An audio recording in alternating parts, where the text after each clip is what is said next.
अहिल्यानगर विधान परिषदेवरून महाविकास आघाडीमध्ये संभ्रमाचं वातावरण आहे। शरद पवार यांच्या राष्ट्रवादीकडून राणी लंके उमेदवारी अर्ज भरणार आहेत, तर काँग्रेसकडून दीप चव्हाण यांनी उमेदवारी अर्ज दाखल करण्याची तयारी केली आहे।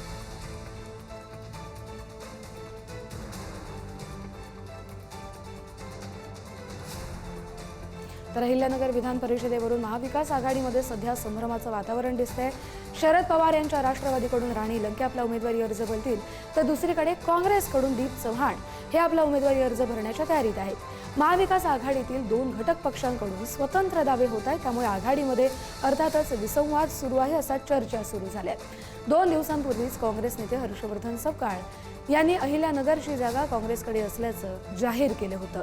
मात्र असं असलं तरी खासदार निलेश लंके यांच्या पत्नी माजी जिल्हा परिषद सदस्य राणी लंके आज आपला उमेदवारी अर्ज दाखल करतायत। दोन्ही पक्षांनी अखेरपर्यंत उमेदवारी कायम ठेवली तर त्याचा थेट फायदा अर्थातच भाजपला होऊ शकतो अशी देखील चर्चा सुरू झाली आहे।